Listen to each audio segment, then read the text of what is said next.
चलो माँ, मैं चलती हूँ, ठीक है ना? लेट हो रही हूँ मैं ऑलरेडी। अरे बेटा, संडे के दिन तो छुट्टी कर लिया कर। माँ, संडे के दिन तो ज़्यादा काम होता है नहीं। अच्छा ठीक है माँ, चलो मैं ऑलरेडी बहुत लेट हो रही हूँ। अच्छा हाँ, आने में लेट हो जाऊँगी, है ना? ठीक है, चलो बाय बाय बाय। बट ये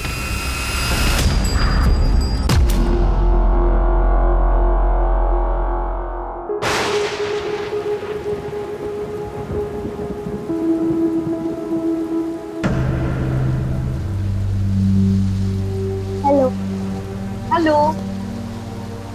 हैप्पी बर्थडे। Thank you. कैसी रही पार्टी? मम्मी ने फ्रेंड्स को बुला लिया था, जो मैं नहीं चाहता था। तो क्यों नहीं चाहते थे? तुम्हें पता है, तुम्हारी एज में तो ना मैं ये सोचती थी कि हर दिन मेरा बर्थडे होना चाहिए। तो अच्छा होता ना अगर हर दिन बर्थडे होता तो।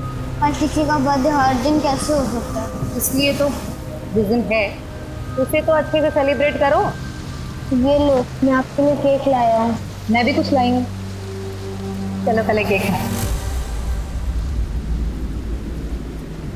Wow, thank you. ये वाला तो मैं खा लूं?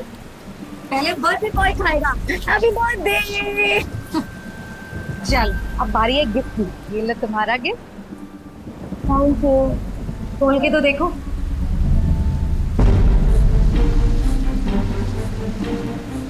फुटबॉल। Thank you. फिर थैंक यू से काम नहीं चलेगा, खेलना भी पड़ेगा। सोसाइटी के बच्चे शाम में खेलते हैं ना, तुम भी खेलना उनके साथ। अरे हाँ, सेल्फी, हमारी सेल्फी रह गई। चलो स्काउट बनाओ। अपने गुनाहों की माफी मांगने का समय आ गया है।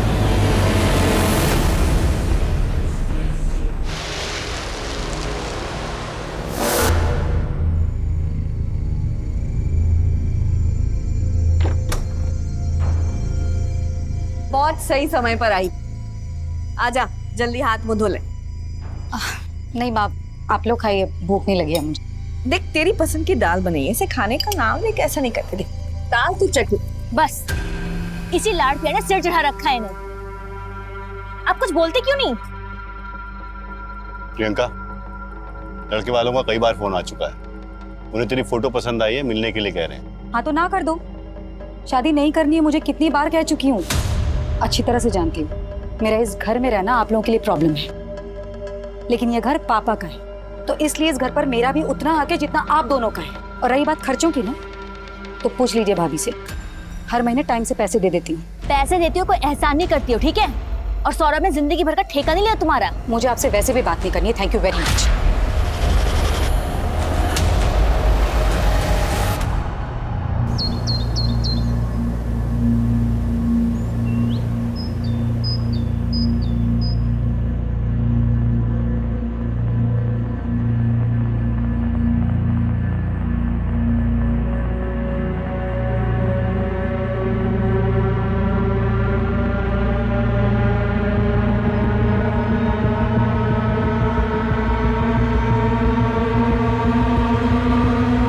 Priyanka, Priyanka,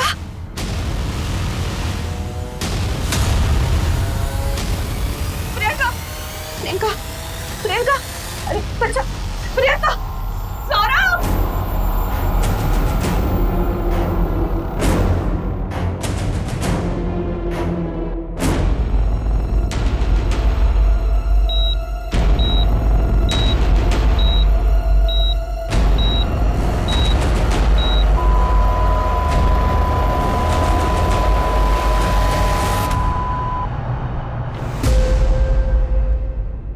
doctor, I am sorry, she is no more. क्या? उसे सिर्फ वॉमिटिंग हुई थी। ऐसा कैसे हो सकता है? क्या प्रियंका की तबीयत पहले से खराब थी? नहीं, उनकी तबीयत बिल्कुल ठीक थी। माइट भी हार्ट अटैक आया हो। मेरी बहन सिर्फ 37 साल की थी, कोई बीमारी नहीं थी उसे। हार्ट अटैक कैसे हो सकता है? देखिए, ये सिर्फ मेरा अनुमान है, बाकी सारी चीजें ऑटोप्सी के बाद ही क्लियर होंगी। ऑटोप्सी क्यों? I think this is a police case. मैंने ऑलरेडी पुलिस को इन्फॉर्म कर दिया है। Excuse me.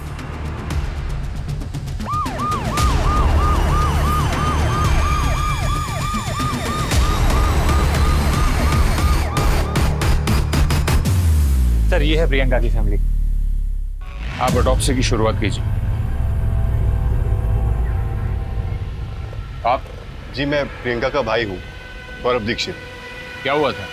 सुबह हम मम्मी की आवाज सुन के प्रियंका के कमरे में गए तो देखा।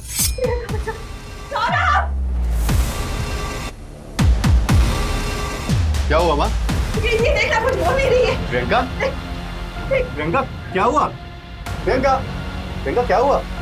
प्रियंका उठ। कोयल, तुम डॉक्टर को फोन करो।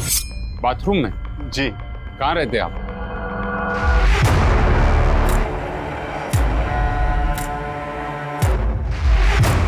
सर, वोमिटिंग रेसिड्यू है, मरने से पहले वोमिट किया होगा।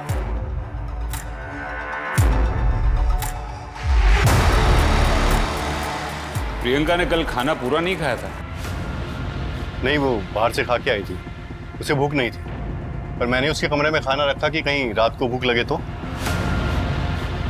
प्रियंका काम क्या करती थी? रियल एस्टेट एजेंट थी। स्वाति, फॉरेंसिक को बुलाओ। राइट।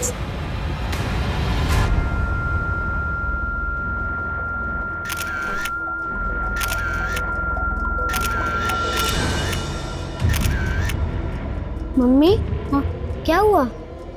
वो प्रियंका को सुबह हॉस्पिटल ले गए थे और अब पुलिस आई है उसके घर।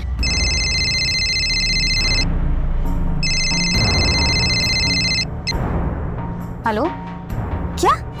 नमस्कार, आदाब।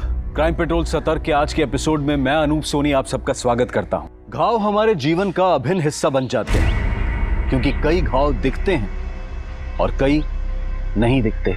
कई बार जो घाव नहीं दिखते हैं वो हमारी आत्मा, हमारी सोच पर ऐसे निशान छोड़ देते हैं जिन्हें शायद हम खुद भी नहीं पहचान पाते। एक 37 वर्षीय लड़की प्रियंका के परिवार को उसका शव उसी के बाथरूम में मिलता है।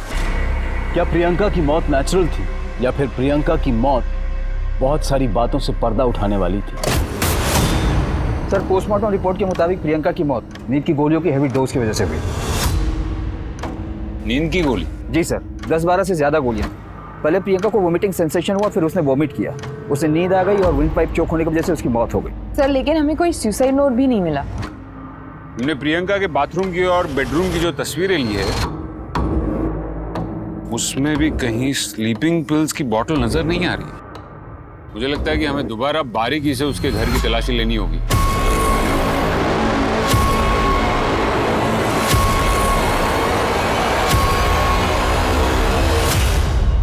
नींद की गोलियां? जी।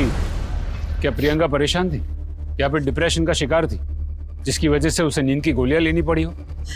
मेरी बच्ची को कभी खुशी नहीं मिली, पड़ गई ठंडक तुम दोनों के कलेजे में। मम्मी आप ये क्या कह रही हैं? सर वो अक्सर हाँ, प्रियंका तेरा दिमाग तो खराब नहीं है, माँ को डायबिटीज है। सौरभ, वो बस माँ का मन कर रहा था इसलिए लेकर आ गई। सबको पता है इस घर में कि मुझे डायबिटीज है, मरना तो है ही एक न एक दिन, तो खा के क्यों न मरूं? हाँ, कोई मर जाए ना तो 2-4 दिन का रोना होता है, और अगर ये खा के आप बीमार पड़ गए तो सबकी मुसीबतें बढ़ेंगी। वैसे भी एक बोझ कम नहीं है इस घर में। सौरभ, चुप करा तेरी बीवी को। तो गलत क्या कह रही है?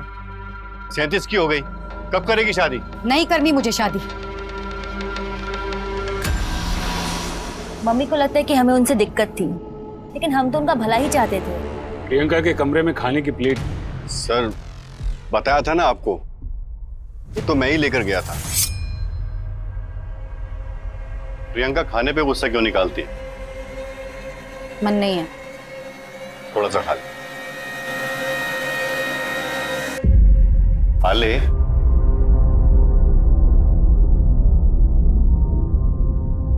कोयल तेरी भलाई के लिए ही कहती है ना।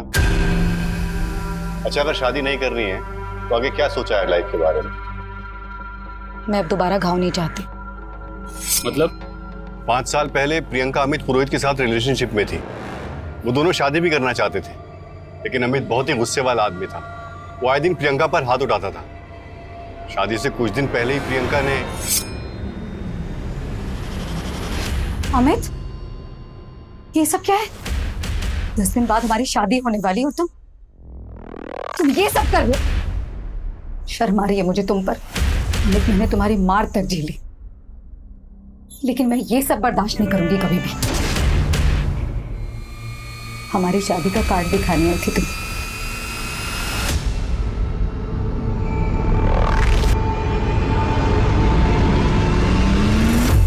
शादी तो हमारी होके रहेगी। मैंने फैसला ले लिया है। प्रियंका ने अमित से शादी नहीं की थी। उस इंसिडेंट के बाद वो किसी से भी शादी नहीं करना चाहती थी।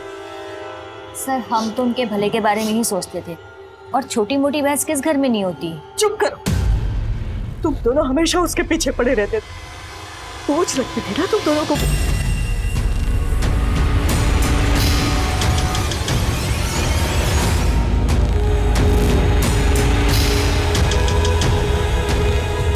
सर ये देखिए नींद की दवाई। सर ये तो मम्मी की दवाई है, मेरे पास इसका प्रिस्क्रिप्शन भी है। फॉरेंसिक में भेजो इसे। सर माँ के अकॉर्डिंग प्रियंका की शादी न करने और यहाँ रहने से भाई भाभी ज्यादा खुश नहीं थे। सर हो सकता है प्रियंका खुद ही अपने अकेलेपन से खुश ना हो और उसने सुसाइड कर लिया हो। लेकिन जिस इंसान को पता है कि वो सुसाइड करने वाला है, अगले दिन सुबह इस दुनिया से चला जाएगा, क्या वो दूसरे दिन पहनने वाले कपड़े तैयार करेगा? प्रियंका के बारे में हर एक छोटी से छोटी डिटेल पता करो, स्पेशली प्रियंका का लास्ट दिन। उस लास्ट दिन की प्रियंका की हर एक मूवमेंट के बारे में जानकारी इकट्ठा करो। पता करो कि प्रियंका के सिस्टम में नींद की गोली कब और कैसे आई। यस जी सर।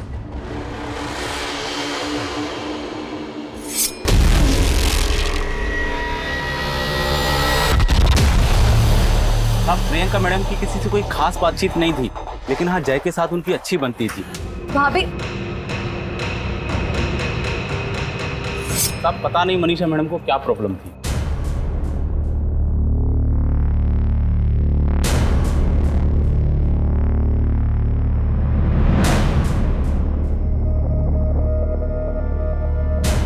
जिग्नेश खाना फ्रिज में है, गरम करके खा लेना, मुझे आते आते लेट हो जाएगा।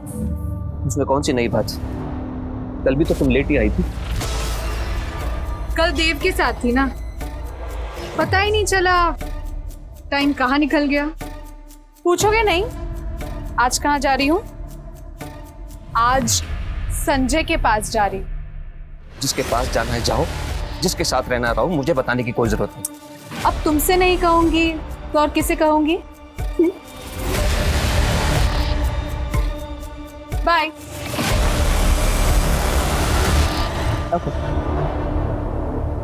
मैडम ये सुसाइड का मामला है। आप कौन? जी मैं संजय दुबे, इस नवजीवन सोसाइटी का सेक्रेटरी। संजय दुबे जी, ये दुनियादारी करने से अच्छा है आप हमारी इन्वेस्टिगेशन में मदद कीजिए। प्रियंका को जानते थे आप? जी जानता था। सोसाइटी में जैसे सबको जानता हूँ वैसे उसको भी जानता था।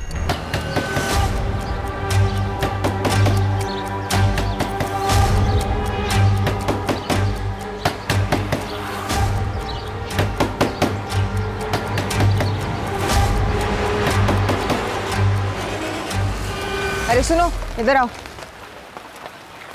ये मनीषा कहाँ गई है? मुझे नहीं पता, शायद कहीं गई होंगी मैडम। अच्छा है, वो प्रॉपर्टी का देख लेना। संजय, संजय उठो। संजय जी जिग्नेश को बोलो।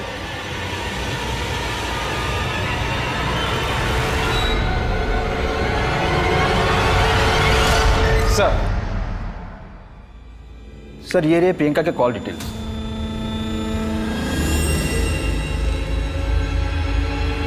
एक काम करते हैं गुप्ता, ये प्रियंका की संडे की एक्टिविटीज को शुरू से शुरू करते हैं। सर प्रियंका के मोबाइल में एक सेल्फी मिली है जय और प्रियंका की। वो फोटो करीब 11:15 पर खींची गई और कॉल रिकॉर्ड के मुताबिक मनीषा जो कि जय की माँ है, उसने प्रियंका को कॉल किया था 11:35 पे। लेकिन ये प्रियंका और मनीषा की तो बनती नहीं थी ना? जी सर। उसके बाद प्रियंका ने अमित पुरोहित, जिग्नेश और मोनिका को भी कॉल किया था और उसके बाद करीब शाम को 7:45 उसने करण को भी कॉल किया और 8:30 बजे के बाद अमित का फोन आया था प्रियंका को। 15 सेकंड ही बात हुई थी। अमित पुरोहित ये वही है ना जिससे प्रियंका की शादी होने वाली थी? जी सर। प्रियंका के कॉल रिकॉर्ड के मुताबिक अमित ने उसे कई बार कॉल किया था और जब मैंने प्रियंका के SMS डिटेल चेक किए तो पता चला कि वो लोग संडे को 12 बजे कैफे में मिलने वाले थे। सर मैंने फुटेज भी निकलवाई, दोनों वहाँ मिले थे सर।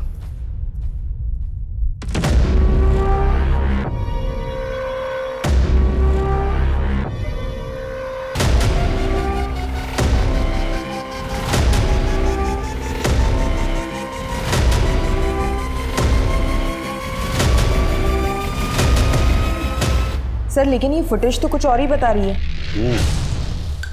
स्वाति, तुम ये करण और मनीषा से मिलो। Right sir. और गुप्ता सर, तुम ये अमित को उठा के लेके आओ। जी सर।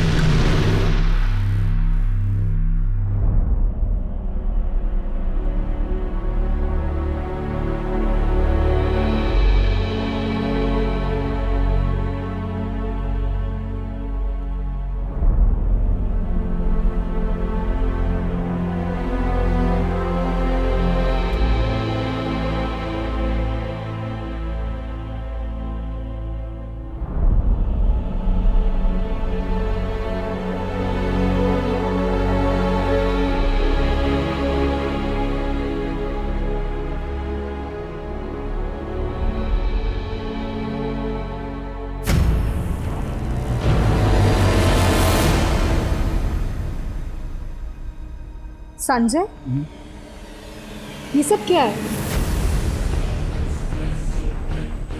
तुम नहीं समझो। तुम समझाओ तो सही, मैं सब समझूंगी। मैंने एक घाव पहले भी देख लिया और आज तो ये एकदम ताजा है। क्या बात है संजय? मैं अच्छा आदमी नहीं हूँ आयशा, मुझसे बहुत बड़ी गलती हो गई। गलती?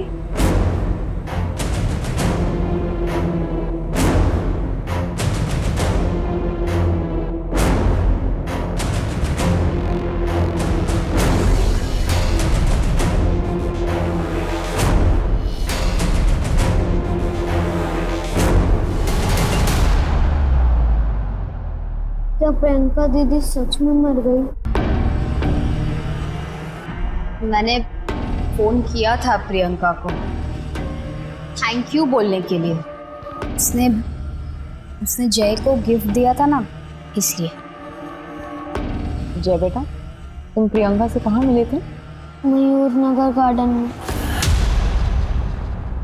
वो तो यहाँ से 20 मिनट दूर है ना? हाँ। हमें प्रियंका के फोन में जो लास्ट सेल्फी मिली है वो 11:16 की है। अगर हम ये मान भी ले कि जय वहां से तुरंत निकला होगा, तभी वो घर 11:40 के पहले नहीं पहुंच सकता। फिर आपने गिफ्ट बिना देखे 11:35 को प्रियंका को कैसे कॉल कर लिया? उस दिन जय घर पे नहीं था, तो मुझे शक था कि कहीं वो प्रियंका से मिलने तो नहीं गया, इसलिए मैंने उसे फोन किया था। हाँ, वो मेरे साथ ही था। मेरे बेटे से दूर रहने का क्या लोगी तुम? हाँ, उसे भी तुम अपनी तरह बनाती जा रही हो प्रियंका। मैं तुमसे लास्ट बार कह रही हूँ, मेरे बेटे से दूर रहो वरना अच्छा नहीं होगा। प्रियंका के साथ रहना इसे अच्छा लगता था। मैं नहीं चाहती थी कि जैसी जिंदगी प्रियंका ने काटी वो मेरे जय को भी अपने जैसा बना दे। जय बेटा, आप ठीक हो?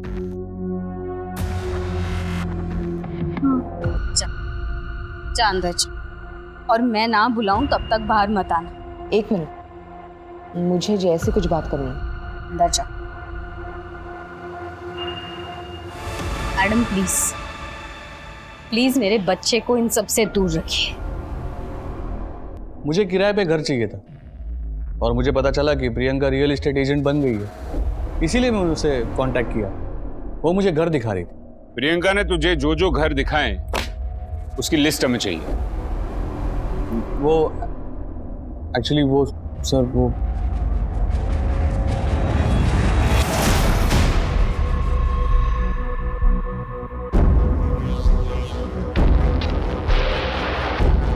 ये कौन से घर दिखा रही है? एक सच बताती, वरना तेरा इतिहास देखकर हमें तुझे अंदर करने में ज्यादा वक्त नहीं लगेगा। बता सर, प्रियंका से शादी टूट जाने के बाद मैंने किसी और से शादी कर ली और फिर हमारा डिवोर्स हो गया, तो मैं प्रियंका को वापस मिलने की कोशिश कर रहा था। मैंने उसे कहा कि मुझे घर देखना है। बड़ी मिन्नतों के बाद वो मुझे मिलने के लिए तैयार हो गई, लेकिन सर वो एकदम बदल चुकी थी, बिल्कुल पहले जैसी नहीं थी। मतलब प्रियंका, मैं जानता हूँ कि तुमने मेरे लिए शादी नहीं की, तो फिर क्यों इतना भाव खा रही है? होश में आने के लिए इतना पानी काफी है या फिर और डालो? मुझे मेरी जिंदगी में किसी आदमी की जरूरत नहीं है। दोबारा मुझसे मिलने की कोशिश की ना तो पुलिस कंप्लेन कर दूंगी, समझे तुम? सर पहले तो उसके मुंह से आवाज भी नहीं निकलती थी।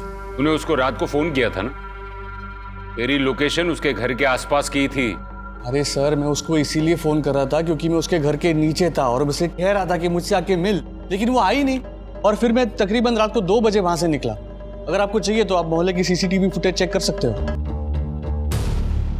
हाँ मैम, मैंने उन्हें संडे को कॉल किया था। एक्चुअली ये घर हमें प्रियंका जी ने दिलवाया है। और ये देखिए ना मैम, कितनी घर में लीकेज की प्रॉब्लम है। हम लोगों ने कई बार उन्हें बताया भी, और यही रिमाइंड कराने के लिए मैंने उन्हें कॉल किया था। तो उन्होंने कहा कि कल आके देखती हूँ।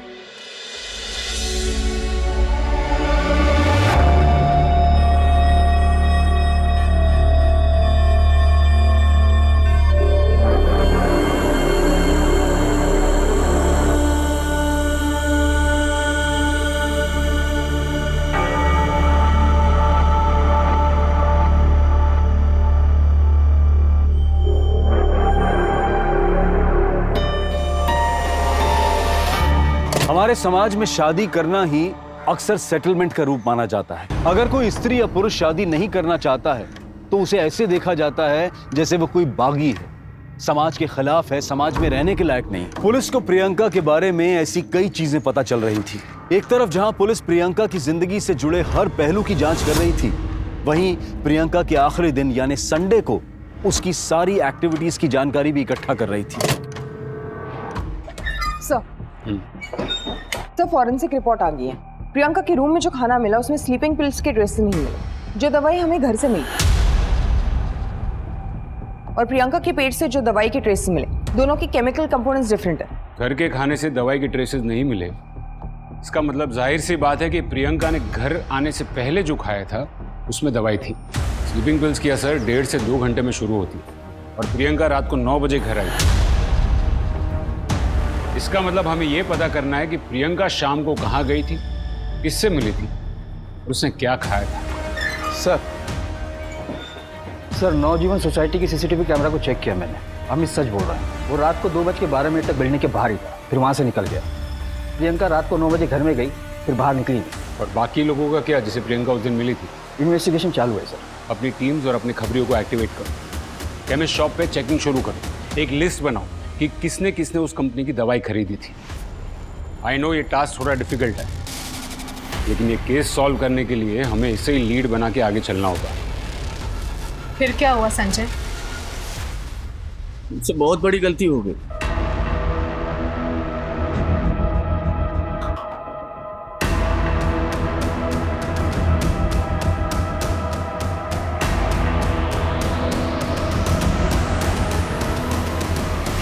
क्यों करते हो ये सर? ब्रोकर लोग मिलकर भी काम करते हैं मैडम, और ब्रोकरेज भी शेयर कर लेते हैं। प्रियंका और जिग्नेश भाई दोनों मिलकर काम करते हैं, लेकिन ये बात जिग्नेश भाई की बीवी आयशा को पसंद नहीं थी। ये घर की डिपॉजिट 30,000 है। कहाँ? ये घर का एग्रीमेंट हो चुका है। मुफ्त मेहनत मत कर। तुझे क्या लगता है मेरे पति के कॉन्टैक्ट्स का इस्तेमाल सिर्फ तू कर सकती है? मेरे पति से दूर रहे। आयशा वो खुद मुझे अपने कॉन्टैक्ट्स देते हैं, ठीक है? और तू मेरी छोड़, पहले ये देख कि तू खुद कहाँ गलत है। अरे हर जगह इस तरह ना तू अगर मुंह नहीं मारती। वो मेरी पर्सनल लाइफ है। तूने मुझे थप्पड़ मारा? हाँ, समझती क्या अपने आप को? क्या समझ रही है? हाँ? तू देख। रुक जाइए आप प्लीज। छोड़ मेरा हाथ। अब रुक जाइए। तू देख अब मैं मार्केट से कैसे निकालती हूँ तुझे। मैडम दोनों की दुश्मनी पूरे मार्केट में फेमस थी। ये आयशा कहाँ मिलेगी? सर जिग्नेश ने हमें प्रियंका का नंबर दिया था, और उसने सर हमें 2-3 घर भी दिखाए थे, लेकिन सर हमें घर नहीं पसंद आए थे। तो हमने उसे बोला था कुछ और ऑप्शन दिखाने के लिए, तो उसने हमें यही बोला था कि अगर कुछ अच्छे ऑप्शन आएंगे तो वो हमें इन्फॉर्म करेगी। ये जिग्नेश कौन है? सर वो हमारा ब्रोकर है। सर प्रियंका संडे को तकरीबन 2:30 बजे मुझसे मिलने आई थी। आपकी बीवी आयशा और प्रियंका के बीच झगड़ा था ना? आयशा प्रियंका के बीच में प्रॉब्लम थी, क्योंकि मैं प्रियंका को ही अपने सारे कॉन्टैक्ट शेयर करता था, आयशा के साथ नहीं। क्यों? क्योंकि आयशा मेरे लिए सिर्फ एक नाम की बीवी बनकर रह गई थी। आपके और प्रियंका के बीच में कुछ था क्या? प्रियंका मेरी बहन की तरह थी, बल्कि उसने सारा काम मुझसे ही सीखा। और सच तो यह है कि आयशा सिर्फ मेरे नाम को इस्तेमाल कर रही थी, बाकी वो हर दिन किसी और आदमी के साथ होती थी।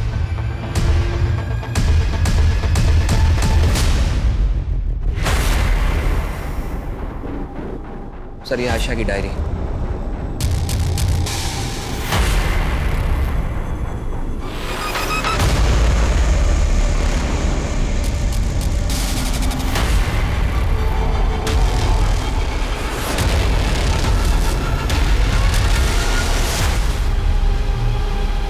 आयशा जी, हम आपका इंतजार कर रहे हैं। मुझे प्रियंका से प्रॉब्लम थी, लेकिन मैंने उसके साथ कुछ भी नहीं किया। हमने प्रियंका की कॉल रिकॉर्ड्स चेक की। प्रियंका की मौत के पहले आपके और प्रियंका के बीच काफी कॉल्स एक्सचेंज हुए। वो इसलिए क्योंकि मैं उसकी मदद कर रही थी। मदद? कैसी मदद?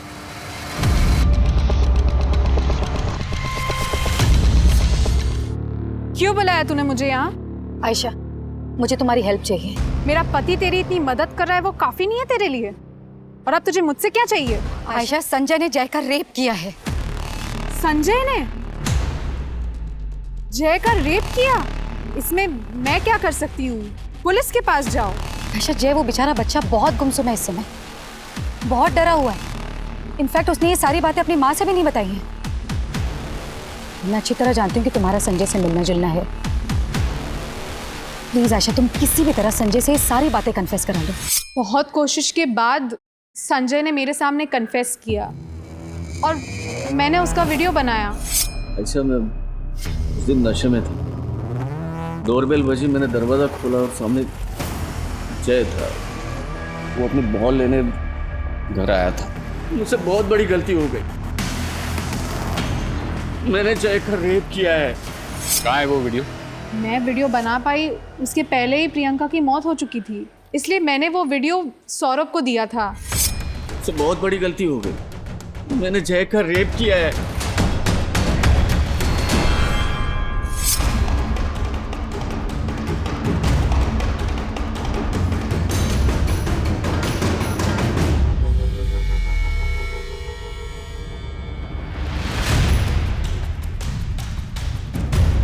वॉचमैन से पता करो ये संजय कहाँ गया है। Right sir.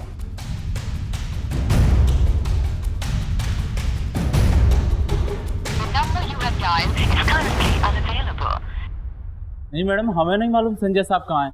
हमने तो उन्हें 2 दिन से नहीं देखा। ये सब मैंने किया है। मुझसे बहुत बड़ी गलती हो गई। मैंने जय का रेप किया है। तुमको नहीं लगता कि तुम्हें ये वीडियो लेकर हमारे पास आना चाहिए था? सर संजय 2 दिन से गायब है और उसका फोन भी बंद है। लेकिन सर, जिस दिन प्रियंका की मौत हुई पूरी शाम संजय मेरे साथ था। कहाँ थे तुम लोग? मुझे सारी डिटेल्स चाहिए। एक दोस्त के घर पे थे, गेट टुगेदर था। उस गेट टुगेदर में कौन कौन था? मुझे सबके नाम और नंबर्स चाहिए अभी। जहां प्रियंका एक 11 साल के बच्चे के साथ हुई हैवानियत के सबूत जुटा रही थी, वहीं कोई उसके सबूत पुलिस से छिपा रहा था। पुलिस को लग रहा था कि वो कातिल तक पहुंच गई है, लेकिन आगे आने वाली कहानी में कई और राज खुलने वाले थे। जी सर। जय कहाँ है? क्या बात है सर? स्वाति। सर। अरे सर, क्या हुआ है बताइए तो सही। जय घर पे नहीं है, वो अपने नाना के यहाँ गया है। कहाँ रहते हैं आपके पिता? यहाँ पास के मोहल्ले में।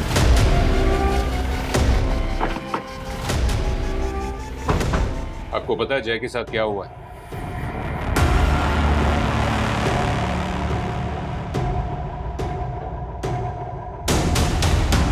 आपको पता है जय के साथ क्या हुआ है?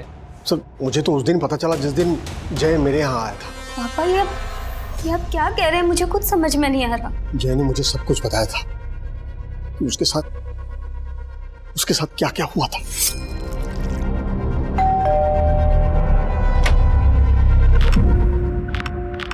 अंकल, वो बॉल आ गई आपके घर में। जा अंदर जाके ले। Thank you uncle.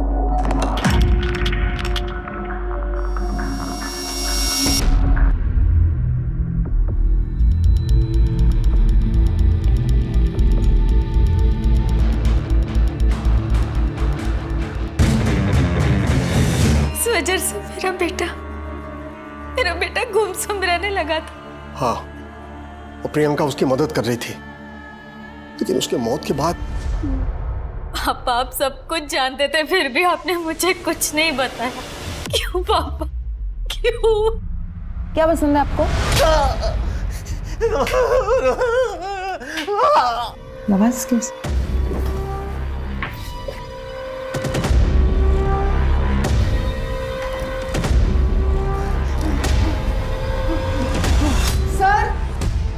सर इधर आइए जल्दी। अरे सर रुकिए ना सर, कहाँ जा रहे हैं आप? एक मिनट सर।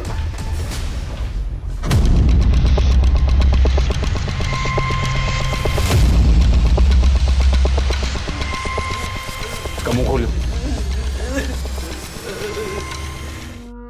गलती हो गई।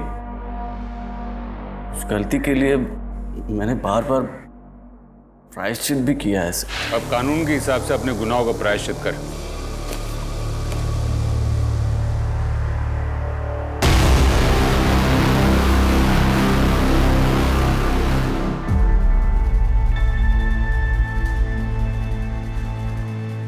मेरे नाती के जीवन को बर्बाद कर दिया था उस आदमी ने सर।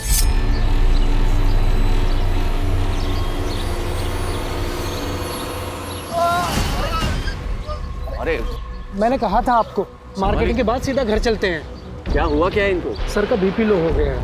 मैं एम्बुलेंस बुलाता हूँ। अरे नहीं सर, आप घर छोड़ दीजिए, हमें पास में घर है, मैं इनको कॉफी पिला दूंगा, ठीक हो जाएंगे ये।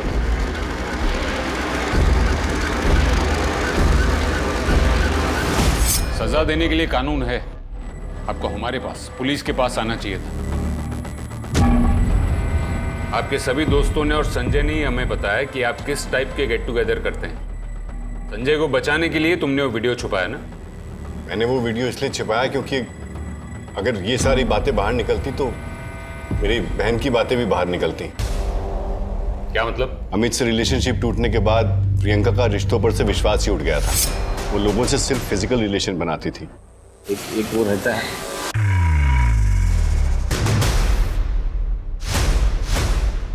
बुरा मत मान, पर तेरी बहन को मैं हर दिन अलग अलग गाड़ियों में से उतरते हुए देखता हूँ। देख, मुझे उसकी पर्सनल लाइफ से कुछ प्रॉब्लम नहीं है, पर ये सब सोसाइटी के अंदर अच्छा नहीं लगता ना। सौरभ, ये मेरी लाइफ है। शादी कर ले प्रियंका, ये सब करने से लाइफ नहीं कटने वाली। तो प्लीज ये मेरी लाइफ में इंटरफेयर करना बंद कर दे तो अच्छा रहेगा। एक बार नहीं, कई बार उसे समझाया, लेकिन वो समझी नहीं। पता नहीं कौन से गुनाहों की सजा हमें मिल रही थी कि जाने अनजाने में हमारे या हमारे परिवार के हाथों जो गुनाह हुए हैं, हम उसका प्रायश्चित कर सकें। मैं तो अपने परिवार में सबके गुनाहों की माफी भी मांगता था। आप जानते हैं कि प्रियंका किस किस से मिलती थी? नहीं सर। सर, प्रियंका के फोन से ऐसा कोई भी क्लू नहीं मिल रहा जिससे ये पता चले कोई इस समय किससे डेट कर रही थी या किससे मिल रही थी।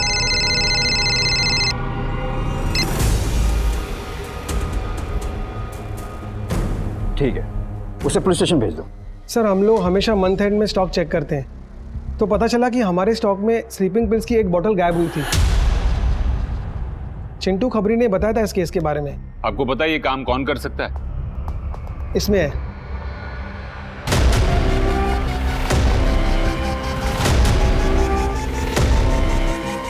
कौन है ये बंदा और कहाँ रहता है? सर, ये सुनील है। 3 दिन पहले ही काम छोड़कर चला गया और अभी तो फोन भी नहीं आंसर कर रहा है। मुझे इस सुनील की डिटेल्स चाहिए।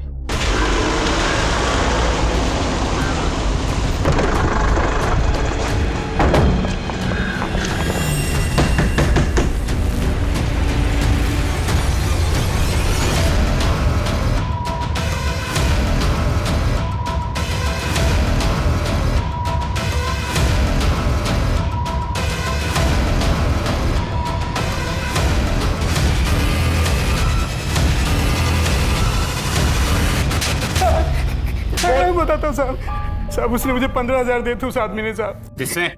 मैं नहीं जानता उसे सर, मुझे पैसे की बहुत जरूरत थी, इसलिए मुझे वो दवाई दे दी साहब। दवाई दे।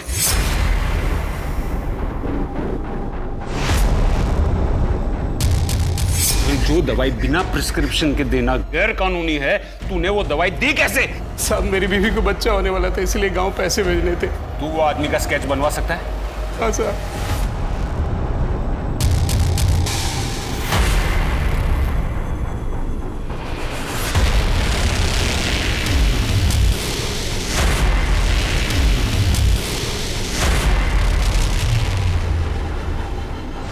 ये कैसे हो सकता है? गुप्ता सर, गिरफ्तारी के पहले हमें कुछ सबूत इकट्ठे करने होंगे।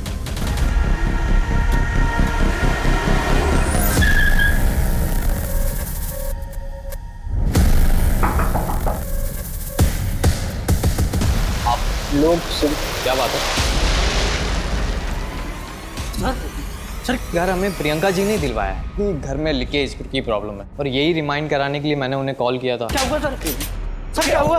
सर सर मैंने क्या किया? उस दिन मैं प्रियंका का पीछा कर रहा था। जैसी वो फ्री हुई मैं उससे मिला, फिर हम दोनों एक कैफ़े पे चले गए।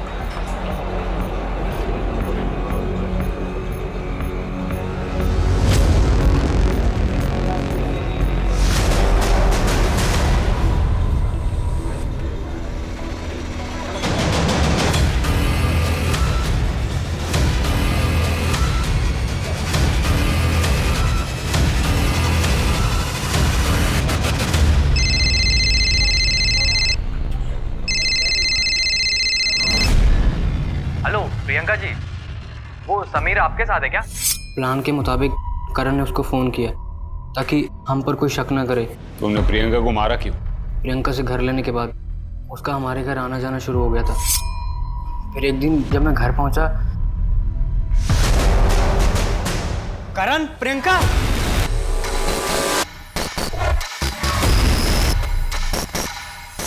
वो हम दोनों के साथ थी, पर उस दिन के बाद तो क्या प्रॉब्लम है? अरे तुम्हारी एज के लड़कों को तो ये सब एक्सपीरियंस चाहिए होते हैं। ये आप कैसी बातें कर रहे हैं? हम दोनों एक साथ, आप किस? नहीं है पॉसिबल।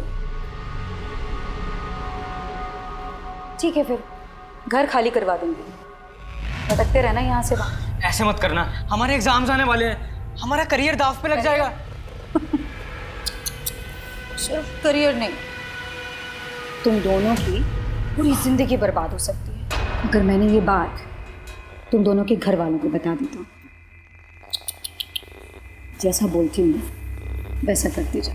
तुम दोनों मुझे खुश रखो और मैं तुम दोनों को खुश रखूंगी। सर हम उसके हाथ की कठपुतली बन गए थे, हमारा भविष्य खराब हो रहा था सर, उसका मर जाना बेहतर था। तुम्हें कानून का सहारा लेना चाहिए था, कानून उसे सजा देता।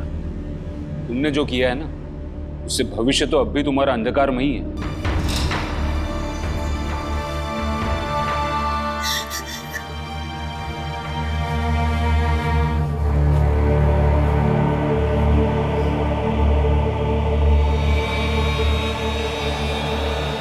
प्रियंका एक बुरे रिलेशनशिप से बाहर निकली थी, जिसके बाद उसका नजरिया इस हद तक बदल गया कि शायद उसे खुद पता नहीं चला कि वो कब अमित की तरह बन गई। अगर आपके साथ कुछ बुरा हुआ है तो उससे सबक लें, ना कि दूसरों के साथ भी वही करें। काफी लोग बुरे रिलेशनशिप का शिकार होते हैं, लेकिन ऐसे में जरूरत है किसी से बात करने की। समाज आपसे और हमसे है।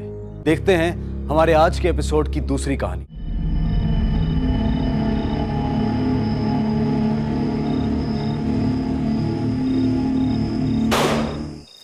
Happy birthday to you. Happy birthday to you. Happy birthday dear Bhabhi. Happy birthday to you. Hey. Happy birthday भाभी। शीतल, हमारी शादी के बाद ये तुम्हारा पहला बर्थडे है, तो ये खास तुम्हारे लिए मेरी तरफ से। अब ये बताओ तुम्हें क्या चाहिए? डाइवोर्स। मजाक कर रही हो क्या भाभी? भाभी, कल भैया ने आपके लिए इतनी बड़ी सरप्राइज पार्टी रखी है। शहर के बहुत बड़े बड़े लोग आ रहे हैं और आप कैसी बातें कर रही हो?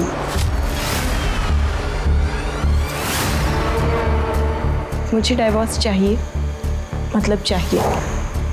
और अगर ऐसा नहीं हुआ तो आप सब जानते हैं कि मैं क्या कर सकती हूँ।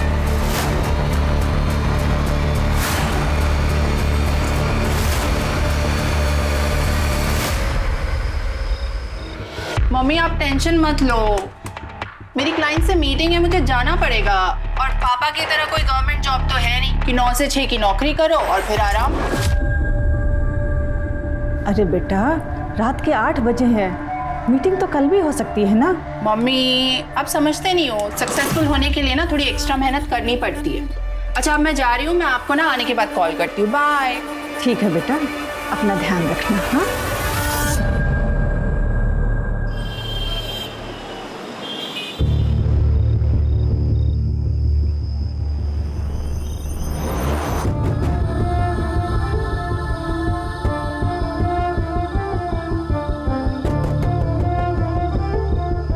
हाय, आई एम मनीष मित्तल। मुझे लगता है हम कहीं मिल चुके हैं। आई विश मिले होते।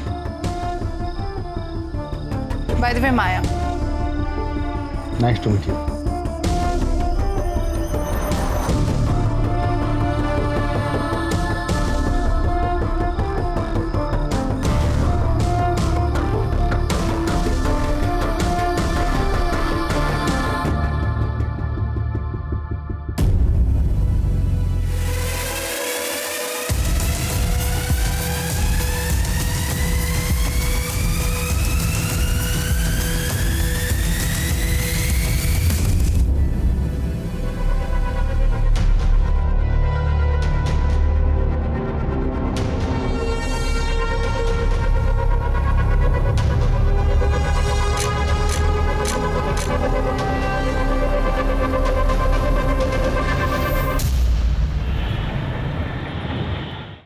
शीतल जी, मैंने आपकी केस हिस्ट्री और एविडेंस देख लिए हैं, but sorry to say it's not very strong. अब देखना है कि इस बेस पर हम आपकी तरफ से उनके खिलाफ कितना स्ट्रॉन्ग केस बना सकते हैं।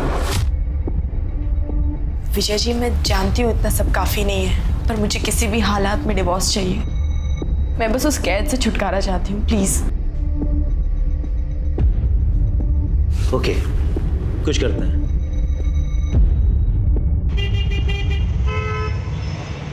हाँ पापा, ये जॉब बहुत अच्छी है, यहाँ बहुत कुछ सीखने में मिल रहा है और आप देखना मेरा प्रमोशन भी ना बहुत जल्दी हो जाएगा। चलो अच्छा है, पर मैं तुझसे नाराज हूँ। तेरी माँ बता रही थी कि तू मेरा 9 से 5 की सरकारी नौकरी का मजाक उड़ा रही थी। तुम दोनों माँ बेटी मिलकर मेरी पीठ पीछे मेरी बहुत चुगली करते हो, हैं? मैं आप दोनों को बहुत मिस कर रही हूँ। अच्छा मम्मी, वो मैंने पैसे भिजवाए थे, आपने चेक किए ना? हाँ, मिल गए। बस इसी तरह तरक्की करती रहे और तेरा काम अच्छे से चलता रहे। जैसी टाइम मिले मिलने आ जाना। हाँ, बहुत जल्दी आऊंगी। अच्छा मम्मी, एक इम्पोर्टेंट कॉल आ रहा है, मैं आप लोगों से बाद में बात करती हूँ। Bye, love you. Hello,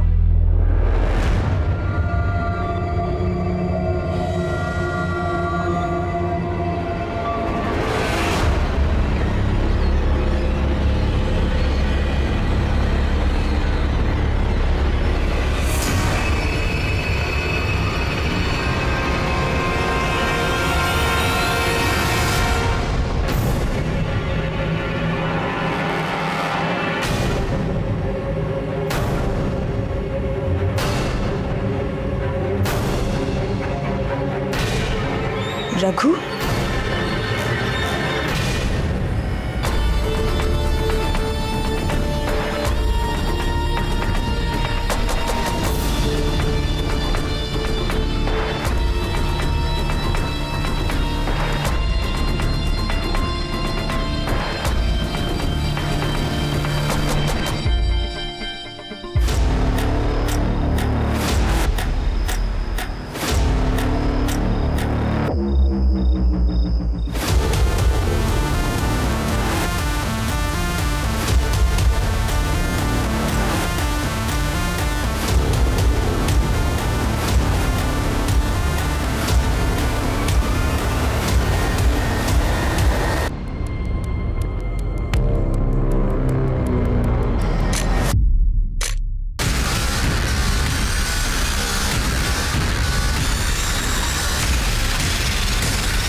Sheetal ji, guess what, बधाई हो, डिवोर्स फाइनल हो गया है और एलिमनी में आपको 50 लाख रुपए मिले हैं और साथ में सेटलमेंट में एक बंगलो और एक कार भी। हैप्पी?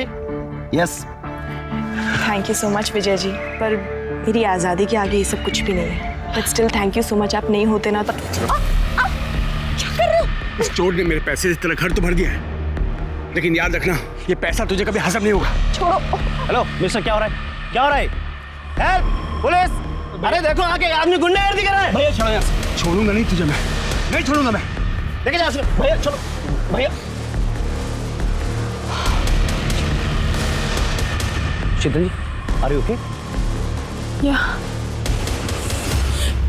अरे सुनो, कल रात माया ने मैसेज किया है कि वो नई नौकरी के लिए दुबई चली गई। अरे ऐसे कैसे अचानक, बिना बताए? रुको, मैं उसको कॉल लगाता हूं। हाँ हाँ, जल्दी लगाइए। ये लड़की बिना। क्या हुआ? घंटी बज रही है। बेटा मेरी तो कुछ समझ में ही नहीं आ रहा, मैं तेरे तलाक पर क्या कहूँ। पता नहीं क्या हो गया तुझे आजकल। साल भर तेरी शादी को हुआ नहीं और माँ, नरेश से शादी करना मेरी जिंदगी की सबसे बड़ी भूल थी। अब मैंने वो भूल सुधार ली है। अब क्या करूंगी? अब सबसे पहले अपनी आजाद जिंदगी जीऊंगी, उसके बाद एक अच्छी सी नौकरी ढूंढूंगी। माँ, मैंने बहुत सारी जगह ना रेज्यूमेज दे दिए अपने। बेटा वो बहुत बड़े लोग हैं, संभल कर रहना।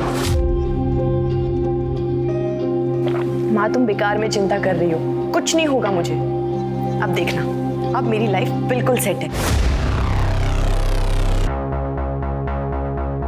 हाँ माँ, मैं कोशिश करूंगी जल्द से जल्द टिकट्स मिल जाए।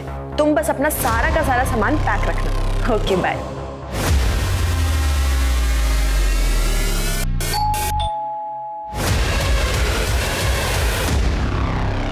आपका पार्सल है। नहीं, पर मैंने कोई पार्सल मंगवाया ही नहीं है। आप शीतल लादा है ना? हाँ। तो फिर आपका ये, पकड़िए इसको। अरे पर मैंने कोई पार्सल मंगाया ही नहीं है, तो मैं कैसे लूँ इसे? मेरे पास इतना टाइम नहीं है, पकड़िए इसको। अजीब जबरदस्ती है, नहीं मंगाया मैंने।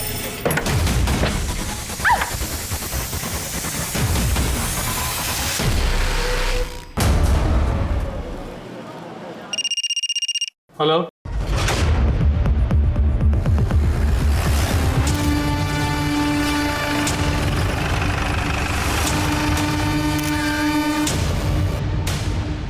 सर सेक्सुअल असॉल्ट ऐसा कुछ नहीं लग रहा। चारों तरफ अच्छे से देखो।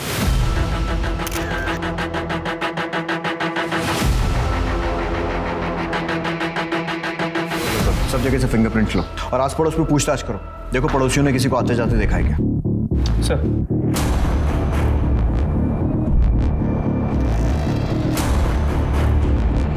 सर। ठीक है। सर, आप पड़ोस में एक औरत ने बताया कि मर्डर का पता चलने के कुछ टाइम पहले उसने कुरियर वाले को यहाँ आते हुए देखा। शक्ल देखी उसने? नहीं सर, उस कुरियर वाले ने मुंह पे रुमाल बांधा था, सर पे कैप, इसलिए शक्ल नहीं देखी। सर शालिनी श्रीवास्तव से मेरी बात हुई, जिसने मर्डर की इन्फॉर्मेशन दी थी। उसने ये बताया कि शीतल कुछ दिन पहले यहाँ शिफ्ट हुई और नरेश लड्डा जो कि बिल्डर है वो उसका एक्स हस्बैंड है और कुछ दिन पहले उनका डिवोर्स हो गया। ठीक है, बॉडी पोस्टमार्टम के लिए भेजो। सर हम नरेश से मिलकर आते हैं। 1 महीने पहले आपका और शीतल का डाइवोर्स हुआ। सेटलमेंट में उसने इतना बड़ा घर लिया, पैसे भी लिए होंगे। मार्केट में आपकी रेपुटेशन खराब हुई, वो अलग। अब आप ही बताइए, ये वजह कम है आप पर शक करने के लिए कि आपने ही शीतल को मारा है या फिर मरवाया? देखिए, मेरा जो नुकसान होना था हो चुका। उसका मर्डर करवाने से मुझे क्या मिलेगा? और वैसे भी डिवोर्स मैंने नहीं, उसने मांगा था मुझसे, और वो भी तब जब हम उसका बर्थडे सेलिब्रेट कर रहे थे। तुम्हें क्या चाहिए? डाइवोर्स। उसने मांगा और आपने दे दिया। हम थक चुके थे इसके टॉर्चर से, और मुझे पता चल गया था कि वो मुझसे नहीं, मेरे पैसों को चाहती थी। उसका मर्डर का सुन के बुरा तो लगा, लेकिन उससे ज़्यादा मुझे सुकून भी मिला है कि अब वो हमें परेशान तो नहीं कर पाएगी। वरना जब से शादी करके आई थी तब से हमें सिर्फ और सिर्फ दुख दिया था सर, और कुछ नहीं। भाभी, दाल में पानी थोड़ा ज़्यादा नहीं हो गया? भाभी सुनो ना, मैं ना घास फूस खा के बोर हो चुका हूँ, तो डिनर में चिकन मटन कुछ बना देना प्लीज़। भाभी ये रोटी थोड़ी कच्ची है।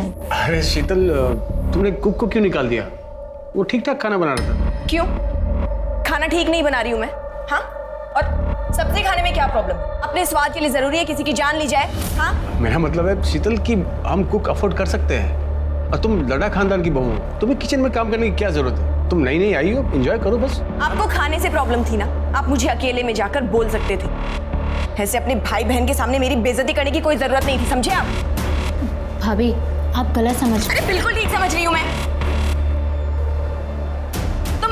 इधर मिलकर सिर्फ और सिर्फ मेरी बेइज्जती करना चाहते हो, मुझे नीचे दिखाना चाहते हो। नहीं खाना नहीं खाना ना, लो फेंक दो इस खाने को, मत खाओ। हमें लगा कि समय के साथ वो समझ जाएगी। हमने उन्हें कभी फील नहीं होने दिया कि वो हमारे स्टेटस की नहीं है। बहुत प्यार से रखते थे, पर वो बदतमीजी करते थे और एक दिन तो उन्होंने हद ही कर दी। भाभी, मैं आपको बताती हूँ, ये ना, ये वाली साड़ी पे ये वाला ब्लाउज पहनो, बहुत अच्छा लगेगा, सूट करेगा आप पे।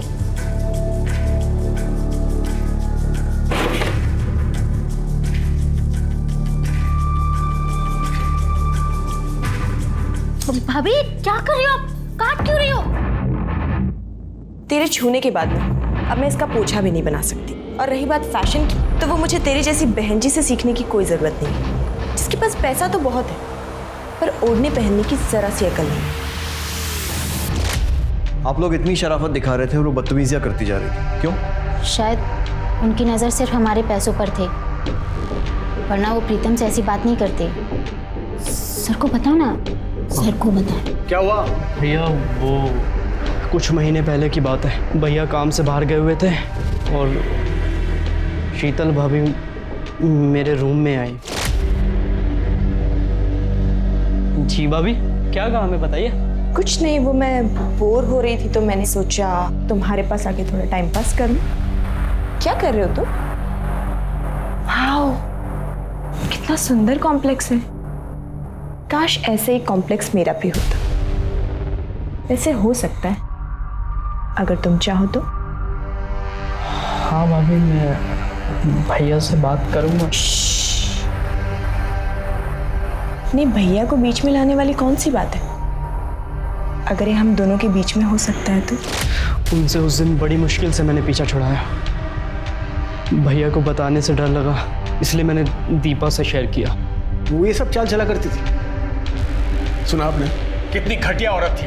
एक तो मैं इस बात से निकल नहीं पाया कि उसने मेरे साथ क्या किया है, क्यों किया, और हाँ मुझ पर उसके मर्डर का इल्जाम लगा रहे। प्लीज सर, मैं हाथ जोड़कर आपसे विनती करता हूँ सर, हमें परेशान मत कीजिए। हमारा उसके मर्डर से कोई लेना देना नहीं है। सर, अगर ये लद्दा फैमिली सच कह रही तो शीतल बहुत ही मक्कार और धोखेबाज हो रहा है। मिश्रा, कितने लोगों को जानते हो जो सामने से अपनी गलती माने? वैसे भी ये स्टोरी की एक ही साइड है, शीतल की साइड तो हमने सुनी नहीं है जो उसकी माँ हमें बताई। शीतल बहुत अच्छी लड़की थी और ये शादी भी उसने अपनी मर्जी से की थी। सब कुछ ठीक चल रहा था। मेरी समझ में आज तक ये बात नहीं आई कि उसने डिवोर्स क्यों ले लिया। क्यों ले लिया मतलब? उसने आपको नहीं बताया था? कहाँ बताया, कहाँ मिली वो मुझसे। हमेशा फोन पर ही बात होती थी और जब भी मैं उससे पूछती तो वो यही कहती थी कि वो जो कर रही है सब ठीक है, मिलूंगी तब बताऊंगी। लेकिन उसकी नौबत ही नहीं आई। उससे पहले वो मुझे छोड़कर चली गई। ठीक है, फिलहाल के लिए आप जा सकती हैं, जरूरत पड़ी तो आपसे फिर कांटेक्ट करेंगे। ठीक है सर।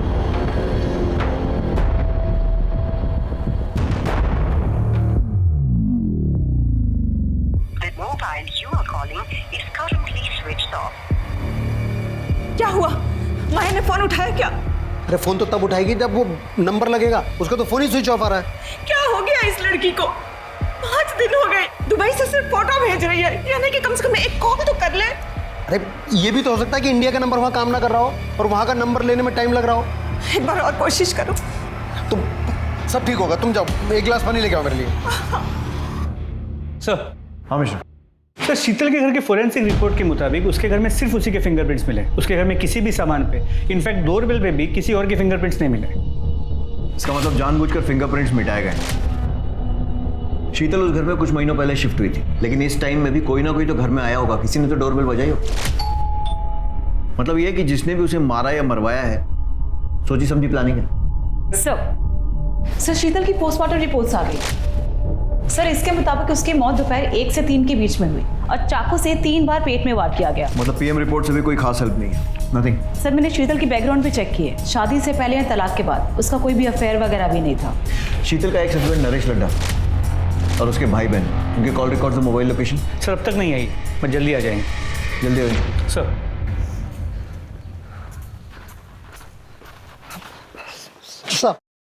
साहब, हमारा नाम वीरेंद्र शर्मा है, हमारी पत्नी उर्मिला शर्मा। सर हम मेरठ से आए सर। सर हमारी बेटी माया शर्मा यहाँ दिल्ली में इस एरिया में रहती है सर। वो पिछले 1 हफ्ते से मिसिंग है सर, और अब तो फोन भी उसका ऑफ आ रहा है सर।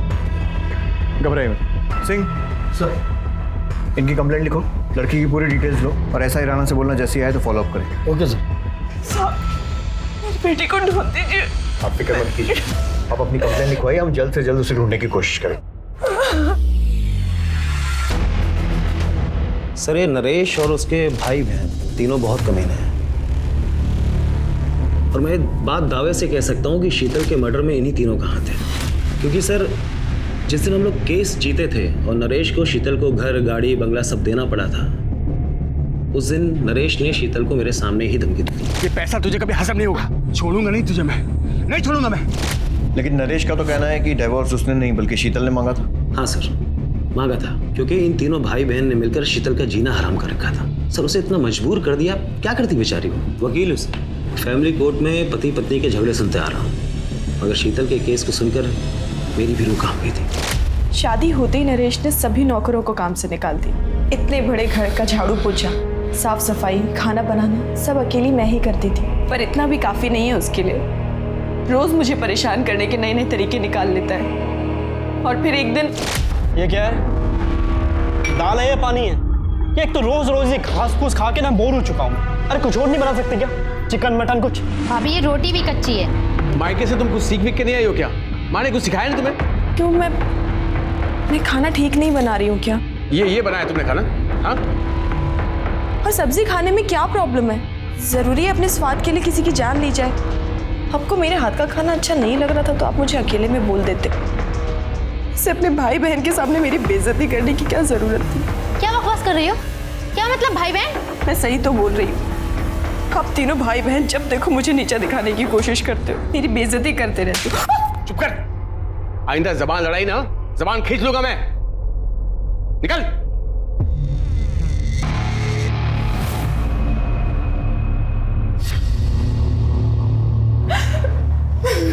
अरे अरे भाभी आप रो क्यों रही हो? हाँ अरे मैं कह रहा हूँ ना, चुप हो जाओ, चुप हो जाओ। क्या कर रहे हैं आप? हाथ हटाइए। अरे हाथ हटाओ? अरे मैं तो हाथ हटा दूंगा भाभी, पर भैया शाम को जिसको ला रहे हैं आपसे मिलाने, उसका हाथ कैसे हटाओगे? क्या नरेश, तुम अपना काम निकलवाने के लिए मुझे किसी ऑफिसर के साथ सोने के लिए बोल रहे हो? नरेश बीवी हूं मैं तुम्हारी। चिल्ला मत। तुझे क्या लगा रे? मुझ जैसे बिल्डर ने तुझ जैसे गरीब से शादी बिहार में पागल होकर की है? तेरे पास ये शक्ल ये फिगर नहीं होती ना, तुझ जैसे को मैं घास भी नहीं डालता। अच्छा लगा, ठीक है सुन, ज़्यादा नाटक मत कर, जल्दी से तैयार हो जा। और सिर्फ आज याद रखना, तुझे उसे सिर्फ खुश करना है ताकि वो 50 करोड़ का कॉन्ट्रैक्ट मुझे दे दे। और कुछ नहीं, समझिए, सिंपल है। नहीं, मैं ऐसा कुछ भी नहीं करने वाली। क्या बोली तुम? क्या बोली? भैया क्या कर रहे हो? क्या चाहते हो? ऑफिसर का मूड खराब हो जाए इसकी सूजी हुई शक्ल को देख के, और कॉन्ट्रैक्ट हमारे हाथ से निकल जाए? समझा इसको, जल्दी से तैयार हो जाए, नहीं तो जान से जाएगी।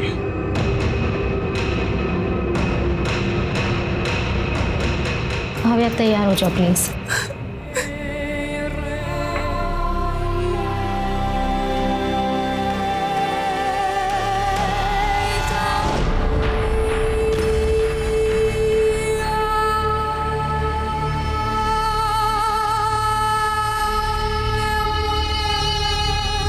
Yes, I hope you enjoyed the evening. अरे तू तो मेरी सोने की मुर्गी निकली। देखना ये मुर्गी हमें 1 नंबर बनाएगी, 1 नंबर। एक भी कॉन्ट्रैक्ट मैं किसी और के हाथ लगने नहीं दूंगा। जब तक तू है तब तक हम हैं। नरेश रोज रोज नए नए आदमियों को पकड़ के ले आता है। पति नहीं दलाल बन चुका है वो। मैंने समझाने की कितनी कोशिश की पर सुनने को तैयार ही नहीं। फिर मैंने सोचा कि अगर हमें बच्चा हो जाए तो शायद वो बदल जाए। क्या बच्चा? तेरा दिमाग खराब हो गया क्या? नरेश, हमारी शादी को 8 महीने हो गए, अब तो माँ भी बच्चे को लेकर पूछने लगी है। अरे भाड़ में जाए तेरी माँ। बच्चा पैदा करके तेरा फिगर नहीं खराब करना है। मुझे बच्चा नहीं, पैसा चाहिए, बिजनेस आगे बढ़ाना, समझी? पर नरेश मेरी चुप कर, आगे इस बारे में कुछ बात नहीं होगी। चल साइड हट। कुछ सोचो सही, नहीं तो धंधा चौपट हो जाएगा। वो पुलिस वाला पैसे से भी नहीं मानेगा।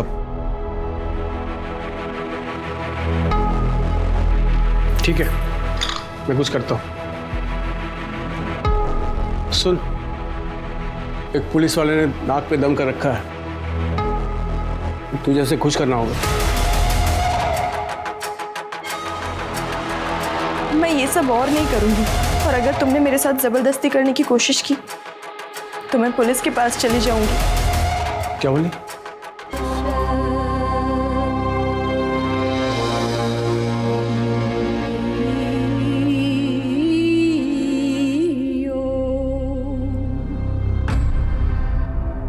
आप प्लीज मुझे जाने दीजिए। मैं ये सब अपनी मर्जी से नहीं करती हूँ। मेरा पति जबरदस्ती मुझसे करवाता है अपने बिजनेस के चक्कर में।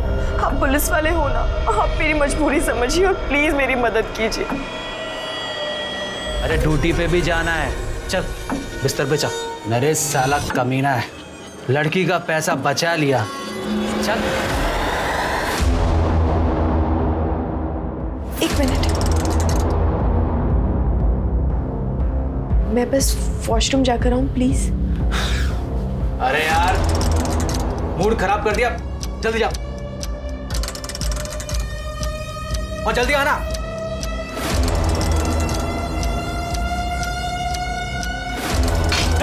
रुक। शीतल ने उस पुलिस वाले के साथ की बातचीत की रिकॉर्डिंग कर ली थी और घर जाकर के नरेश को सुना दिया, जिसमें पुलिस वाला खुद मान रहा था कि नरेश शीतल को मजबूर करता था दूसरों के साथ सोने के लिए। वो रिकॉर्डिंग सुनकर नरेश ने क्या किया? दरअसल उस शाम शीतल का बर्थडे था, तो इन तीनों भाई बहन ने मिलकर उसे सरप्राइज पार्टी दिया। वो लोग उसे इमोशनल यूज करके वो रिकॉर्डिंग डिलीट करवाना चाहते थे, मगर शीतल ने साफ साफ कह दिया कि उसे डिवोर्स चाहिए। वो रिकॉर्डिंग अभी कहाँ है? नरेश के पास। वो इसी शर्त पर डिवोर्स के लिए तैयार हुआ था कि शीतल रिकॉर्डिंग उसे वापस कर देगी और इसकी जितनी भी कॉपियां हैं वो सब डिलीट कर देगी। और अगर देखा जाए तो इस हिसाब से नरेश के खिलाफ कोई भी सबूत नहीं मिलता। उस पुलिस वाले का नाम क्या था? सर वो आप जानते हैं कि मैं बता नहीं सकता, लेकिन शीतल के लिए दुख होता है। कितनी मुश्किल से उसे वो सब चीज़ें मिली थी जिसकी वो हकदार थी। सर उसके कातिल को प्लीज़ छोड़िएगा। पुलिस के सामने शीतल की दो छवियां आई, लेकिन दोनों एक दूसरे से विपरीत थी। पहली गुस्सैल, बदतमीज, मौका परस्त, जो लाड़ा परिवार ने बताई। दूसरी एक मजबूर, असहाय, पीड़ित औरत की, जिससे उसका अपना पति अपने फायदे के लिए जिस्म फरोशी करवा रहा था। आखिर शीतल का असली किरदार क्या था, क्योंकि उसे समझे बिना इस केस को समझ पाना बहुत मुश्किल था। तो लट्टा फैमिली का बैकग्राउंड चेक किया, पता चला काफी टेढ़े लोग, कंस्ट्रक्शन बिजनेस में है तो काफी ऊपर तक कॉन्टैक्ट्स, कॉल रिकॉर्ड्स में गुंडे, हिस्ट्री शीटर्स, इन सब के नंबर्स, और इनके खिलाफ धोखाधड़ी के केसेस भी रजिस्टर्ड है। मोबाइल लोकेशन चेक की? जी सर, लेकिन 10 तारीख को इनमें से किसी की भी मोबाइल की लोकेशन शीतल के घर के आसपास की नहीं। मिश्रा, ये लड्डा नामी बिल्डर है, तो पॉसिबल है कि ये काम इसने किया नहीं, करवाया हो। इसके लिए इसमें जितने भी गुंडे और हिस्ट्री शीटर है ना, उनको राउंड अप करते हैं, वो बताएंगे कुछ। इंस्पेक्टर, आप प्लीज उस घटिया औरत के लिए हमें परेशान मत कीजिए। उसे हमने नहीं, उसी के किसी यार ने मारा होगा, जिसके लिए उसने मुझसे डिवोर्स लिया था। वो एक नंबर की झूठी, मक्कार और कैरेक्टरलेस औरत थी। वैसे हमारी इंक्वायरी में आपका कैरेक्टर भी कुछ ऐसे ही आ रहा है, और अगर वो इतनी बुरी थी तो फिर घर, गाड़ी, पैसा ये सब देकर सेटलमेंट क्यों करना पड़ा? कोर्ट में प्रूव क्यों नहीं कर पाए? एक्चुअली वो मुझे ब्लैकमेल कर रही थी, एक ऐसी चीज को लेकर जिसे मैं कभी बाहर नहीं आने दे सकता था। और वो चीज उस पुलिस वाले की रिकॉर्डिंग थी जिसके साथ सोने के लिए आपने उसे भेजा था। किस रिकॉर्डिंग की बात कर रहे हैं आप? मैं तो ये फोटो की बात कर रहा हूँ। पता नहीं ये फोटो शीतल के पास कैसे आई और उसने अपने वकील को दे दिया। कहाँ से आई मतलब? आपका कहने का मतलब है कि फोटो फेक है? Did I say that? No, did I say that? Fake है। हाँ, ये सच है कि मैं इस लड़की के साथ सोया था, लेकिन ये फोटो किसने कब खींची और शीतल के पास कैसे आई मुझे नहीं पता। कौन है लड़की? I don't know. मैं एक कॉन्फ्रेंस मीटिंग में गया था, उसके बाद वो लड़की मुझे मिली और वहीं थोड़ी बहुत कुछ बातचीत हुई। उसके बाद उसने मुझे रूम में इन्वाइट किया।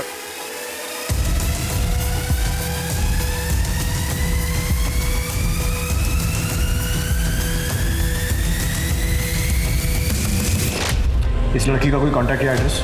नो।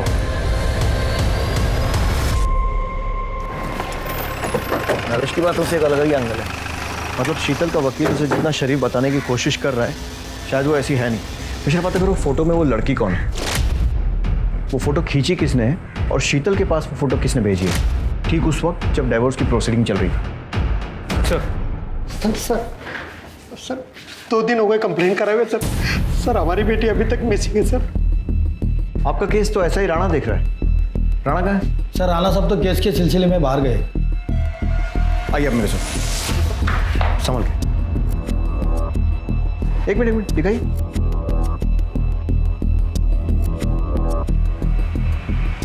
ये कौन है? यही तो हमारी बेटी माया शर्मा।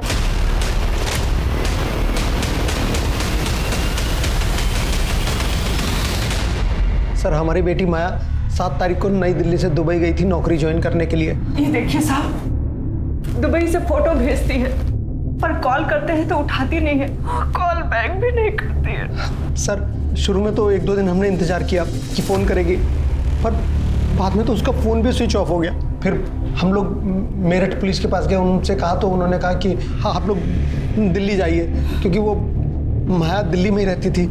माया दिल्ली में क्या कर रही थी? सर मार्केटिंग में नौकरी करती थी सर। सब कुछ अच्छा खासा चल रहा था। उसने रहने के लिए घर ले लिया था और खर्चे के लिए हमें पैसे भेजती थी। मम्मी वो मैंने पैसे भिजवाए थे, आपने चेक किए ना? फिर अचानक 7 तारीख को उसका SMS आया कि वो उसने नौकरी छोड़ दी है, उसको दुबई में नई नौकरी मिली और इसलिए वो वहाँ जा रही है। जाने से पहले हमसे मिलकर भी नहीं गई। यहाँ पर किस कंपनी में जॉब करती थी? सर ये तो कभी मैंने उससे नहीं पूछा। ठीक है, अभी आप जा सकते हैं। मिश्रा, माया के पिछले 2 महीने के कॉल रिकॉर्ड्स, मोबाइल लोकेशन और जितनी भी जानकारी मिल सकती है निकालो। उसका social media account, email ID सब कुछ ढूंढो और अच्छे से छानबीन करो। सर नरेश के कॉल रिकॉर्ड में जिन गुंडों के नंबर थे उन्हें लेकर आए। साहब हम गुंडे नहीं मजदूर लोग हैं साहब, छोटा मोटा काम कर लेते पेट पालने के लिए साहब। और नरेश लड्डा के हिस्से की मार खाना भी तुम्हारे छोटे मोटे काम में आता है? देख सोच कर जवाब देना। ये भी मजबूर है। जब इसके हाथ में खुजली होती है ना तो 2-4 की हड्डियां तोड़ने के बाद ही ठीक होती है। सोच लो। साहब हम लोग नरेश सेठ के लिए काम करते हैं। क्या काम? डराना धमकाना, घर खाली करवाने जैसे काम सब। बस इतना ही? सोच के बताना। साहब वो अपने लिए हमसे लड़की मंगवाता है साहब। उसको भी लेकर आए थे? नहीं साहब, हमने तो इसे कभी देखा भी नहीं। शीतल लड्डा अच्छी है, पसंद है? अच्छी लगी साहब। नहीं साहब, मेरा मतलब सेठ की बीवी है। क्यों मारा उसे? सेठ के कहने पर? नहीं साहब, हमने नहीं मारा। साहब हम लोग क्यों मारेंगे उसको साहब? तुमने नहीं मारा तो किसने मारा? अब हमें क्या पता किसने मारा साहब, हमारा तो उससे कोई वास्ता भी नहीं। वास्ता भी निकलेगा। मिश्रा मिटा ले खुजली, तब तक तोड़ना जब तक सच नहीं बोलते।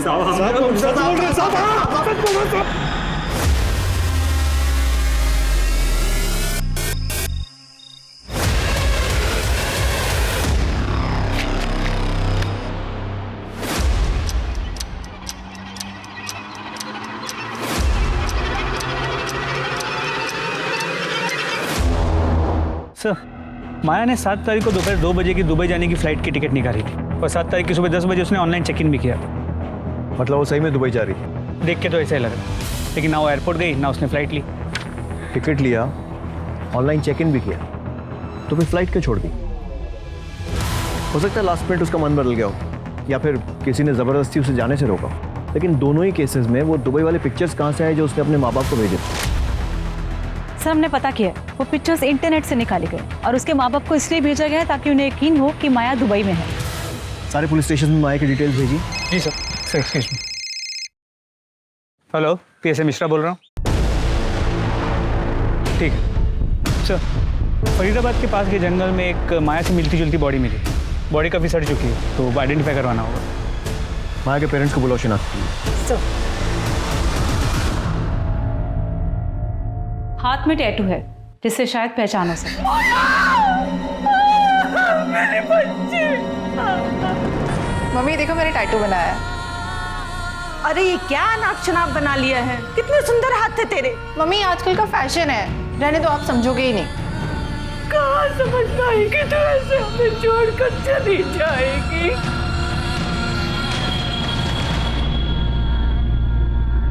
सर सूटकेस के अंदर या बॉडी के आसपास कोई सुराग नहीं मिला है। सर क्राइम ब्रांच ने यूसुफ नाम के ब्लैकमेलर को पकड़ा है। उसके फोन में शीतल के न्यूड पिक्चर्स मिले हैं।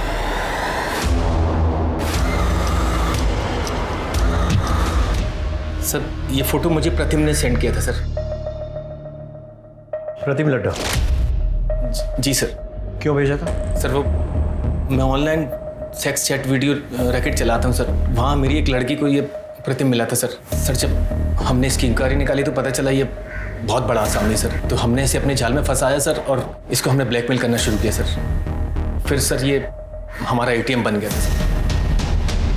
सर मैं यूसुफ को रेगुलरली पैसे दे रहा था, एक बार पैसे नहीं दे पाया तो उसने बोला कि घर में किसी फीमेल की न्यूड पिक्चर सेंड करना, तो इसलिए मैंने एक बार शीतल भाभी की फ़ोटो खींची चुपके से। वो गमछा मैं जानबूझकर अपने साथ ले गया। मुझे लगा अगर भाभी ने मुझे देख लिया तो उनको लगे कि रघु था। एक ही फोटो भेजी थी और भी भेजी थी? सर एक और भेजी थी। अब जो पूछ रहा हूं ना उसका बिना पिटे सच सच जवाब देना। नरेश अपने बिजनेस के लिए और कॉन्ट्रैक्ट के लिए शीतल को दूसरे मर्दों के साथ सोने के लिए मजबूर करता था? शीतल भाभी अच्छी बहू थी, पर नरेश भाई ने कभी उनकी कदर नहीं करी। अपने फायदे के लिए उन्हें कितने लोगों के साथ सोने के लिए मजबूर करते थे। हमें पता था सर ये गलत है, पर उनकी हाँ में हाँ मिलानी पड़ती थी क्योंकि हम उन पे फाइनेंशियली डिपेंडेंट थे। मिश्रा, शीतल जैसी सीधी सादी लड़की बेचारी इस नरेश लड्डा जैसे घटिया आदमी के चंगुल में फंस गई और वो कमीना अभी भी खुला घूम रहा है। इसके ऊपर प्रोस्टिट्यूशन का केस बनाओ। इस नरेश लड्डा को इसके किए की सजा मिलनी चाहिए। जी सर। शीतल की केस में तो हम आगे बढ़ रहे हैं, प्रोग्रेस भी हो रही है, लेकिन माया के केस में ना तो कोई ढंग का सस्पेक्ट मिल रहा है और ना ही कोई मोटिव मिल रहा है। सर क्या ये हो सकता है कि ये दोनों केसेस कनेक्टेड हो सकता है? सर माया का फोन 9 तारीख को स्विच ऑफ हुआ। माया के कॉल रिकॉर्ड्स में 2 नंबर में, एक किसी अनिल नाम के फोटोग्राफर का है जिसकी पुरानी दिल्ली में फोटो स्टूडियो, और दूसरा नंबर फेक आईडी पे लिया गया जिसके साथ माया की अक्सर लंबी बातें हुआ करती। और सर वो नंबर 9 तारीख से स्विच ऑफ, अब तक ऑन नहीं हुआ है। सर माया ने अपने कार्ड से 6 मार्च को एरोसिटी में एक होटल भी बुक किया था और सर उसने अपने लैंडलॉर्ड को पूरे रेंट के पैसे देके वो रूम छोड़ दिया था, पर उसके लैंडलॉर्ड को उसके दुबई जाने की बात बिल्कुल पता नहीं थी। मतलब उसने दुबई का टिकट बुक कराया था, अपना रूम छोड़ा था, लेकिन शायद वो दुबई गई नहीं। जी सर। सबसे पहले तो इस फोटोग्राफर को उठाओ, पता करते हैं माया और इसका क्या कनेक्शन, और दूसरा ये फेक नंबर, उसकी जो भी इंफॉर्मेशन मिल सकती है, कहाँ से इशू हुआ, प्रीपेड है, पोस्टपेड है, सब कुछ पता करो। सर। आखिरकार माया की पोस्टमार्टम रिपोर्ट से पता चला कि माया को नींद की दवा दी गई थी। 7 तारीख की दोपहर को लगभग 12 से 3 के बीच हुई। जिस दिन माया दुबई जाने वाली थी, क्या कोई ऐसा था जो उसे दुबई नहीं जाने देना चाहता था? क्या कोई ऐसा जिसके राज माया के पास थे? बताता हूँ सर। नरेश और माया की फोटो मैंने माया के कहने पे खींची थी और भी बहुत सारे लोगों के साथ उनकी फोटो मैंने खींची थी। जिसके साथ जैसी भी तस्वीरें खींची है ना, सब पुलिस स्टेशन में जमा कर। एक बात बता, ये काम माया खुद करती थी या किसी के कहने पर? खुद ही करती थी साहब, खुद ही कॉल करती थी, खुद ही सारी डीलिंग करती थी। और पेमेंट? पेमेंट कैश में होती थी, वो खुद ही करती थी। और कभी कभार महेश नाम का आदमी आता था, वो पेमेंट करने के बाद माया से मेरी बात करा देता था। माया के कॉल रिकॉर्ड्स में इस महेश को ढूंढो।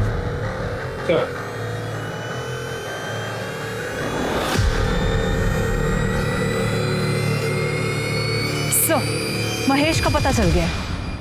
उठा लो उसे।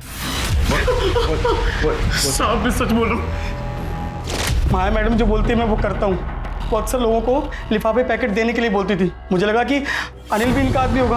अब वो कौन है, क्यों है, क्या है, मैं ये सब उनसे नहीं पूछ सकता ना। तू तो कुत्ते जैसा वफादार आदमी है ना।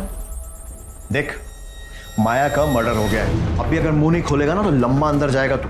तेरे फोन रिकॉर्ड्स, कॉल लोकेशन सब निकाल लिए हमने, जिससे क्लियर है कि 6 तारीख को तू माया के होटल गया था और बाद में भी होटल के आसपास ही था, और अगले दिन होटल से एयरपोर्ट की तरफ भी गया था जब माया दुबई जाने के लिए एयरपोर्ट निकली थी। साहब मुझे क्यों फंसा रहे हो? मैं तो जो साहब बोलते थे वो करता था। तो मैं भी तो वही पूछ रहा हूँ ना, क्या किया तूने? 6 मार्च की शाम को माया मैडम को होटल पर ड्रॉप किया था।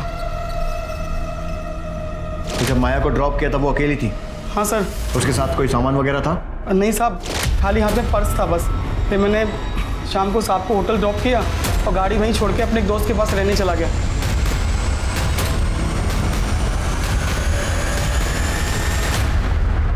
साहब ने कहा था कि अगले दिन 4 बजे आ जाना होटल, तो मैं उनको 4 बजे लेने पहुंच गया। सर मैडम नहीं आ रही? अरे हाँ महेश, तुझे बताना भूल गया था, वो तो 2 बजे की फ्लाइट से दुबई चली गई। चल देख क्या रहा, चल ना। Yes sir. अच्छा ये बता, इन दिनों में तूने कुछ ऐसा देखा या सुना जो तुझे अजीब लगा? हाँ साहब, कुछ दिन पहले साहब किसी से फ़ोन पे बात कर रहे थे। जी देखिए, मैं उस पार्सल के लिए 1.5 लाख रुपए देने थे कहा, लेकिन वो काम होना चाहिए। हाँ जी, काम की मुझे गारंटी चाहिए। पर साहब इतने पैसे उन्होंने मुझे देके कहीं भेजा नहीं। पार्सल क्या था? वो नहीं पता साहब। कब की बात है? सब 10 मार्च की, जब मैं गाड़ी की चाबी लेने गया था। 10 मार्च के आसपास के विजय माशरी के सारे कॉल रिकॉर्ड्स और मोबाइल लोकेशन निकालो। सर पता चला है कि विजय उन दिनों एक नवीन नाम के हिस्ट्री शीटर के रेगुलर टच में था। सर इसके कहने पे क्या साहब? और तू दूध पीता बच्चा है ना जो इसकी बातों में आ गया? और तू मैंने कुछ नहीं किया साहब। जब कुछ नहीं करने के विजय माहेश्वरी ने तुझे 1.5 लाख रुपए दे दिए? हाँ बोल। साहब वो एक काम के नहीं 3 काम के पैसे थे साहब। विजय ने फोन करके मिलने बुलाया, मैं इसके साथ वहां पहुंचा।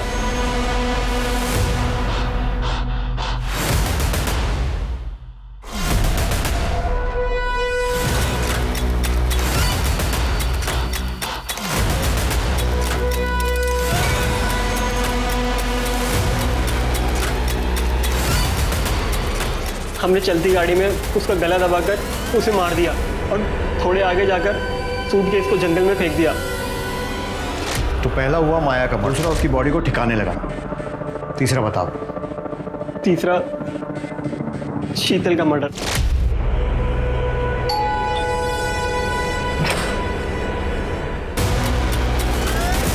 क्या?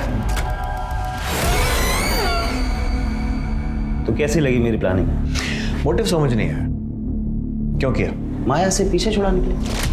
दरअसल क्या होता है कि जो ये डिवोर्स केस होता है ना, इसमें हम लोग क्लाइंट को ज़्यादा एलिमनी दिलाने के लिए उन्हें नंबर 2 के तरीके से करते हैं, उन्हें कन्विंस करते हैं। उसके बाद इन सब नंबर 2 के तरीकों से ही तो पैसे मिलते हैं ज़्यादा, वरना आप भी जानते हैं कि डिवोर्स के केस में कहाँ इतने पैसे मिलते हैं। और माया वो अपनी मर्जी से काम करती है?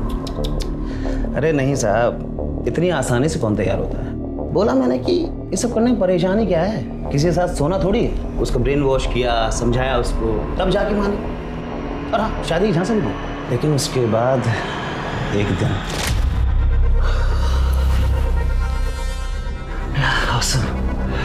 सिसिली तुम कमाल हो, एक बार और हो जाए। एक बार क्यों, 10 बार करेंगे। रियली? लेकिन उससे पहले तुम्हें मुझे अपनी फर्म में पार्टनर बनाना होगा, अपनी बीवी को डिवोर्स देना होगा और मुझसे शादी करनी होगी।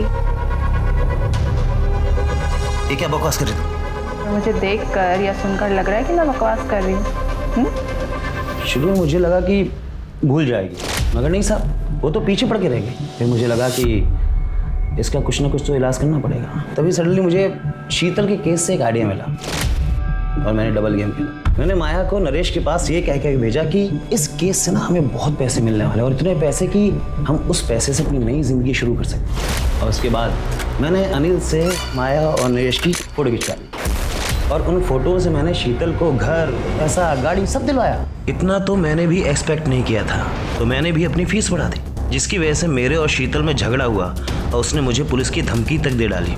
फैमिली कोर्ट में नरेश ने शीतल को सबके सामने धमकी दी थी कि वो उसे छोड़ेगा नहीं। इसी बात का मैंने फ़ायदा उठाया और एक साथ दोनों को ख़त्म करने का प्लान किया, ताकि दोनों केस में नरेश का नाम आए और वो फंस जाए। तो मैंने माया की 7 तारीख की दुबई की फ़्लाइट बुक की, उसका ऑनलाइन बोर्डिंग पास निकाला, ताकि आप लोग जब छानबीन करें तो आप लोगों को माया के दुबई जाने वाली बात सच लगे। अगले दिन होटल से निकलते वक्त मैंने उसकी कॉफ़ी के कप में नींद की गोलियाँ डाल दी।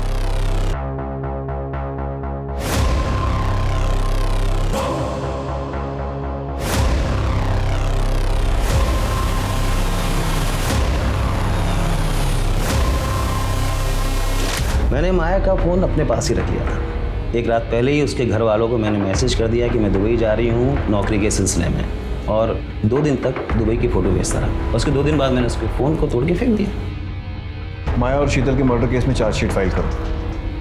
और ध्यान रहे कि फांसी नहीं तो कम से कम उम्र कैद तो होनी चाहिए। इंस्पेक्टर, आप भूल रहे हैं कि मैं एक वकील हूं। मैं कोई ना कोई दंड फंद लगा करके बाहर निकल जाऊंगा। ये केस इंसान की हैवानियत का एक जीता जागता उदाहरण है। शीतल एक सीधी सादी जिंदगी चाहती थी, जबकि नरेश, विजय और माया ने पैसे के लालच में गलत रास्ता चुना। अब मैं अनूप सोनी आपसे विदा लेता हूं। फिर मुलाकात होगी क्राइम पेट्रोल सतर्क में एक और नए केस के साथ। तब तक अपना और अपने परिवार का ख्याल रखें, सतर्क रहें, सुरक्षित रहें और देखते रहें क्राइम पेट्रोल सतर्क। जय हिंद। क्राइम पेट्रोल के और भी दिलचस्प कहानी देखने के लिए हमारे चैनल को सब्सक्राइब करें और बेल आइकॉन दबाना न भूलें।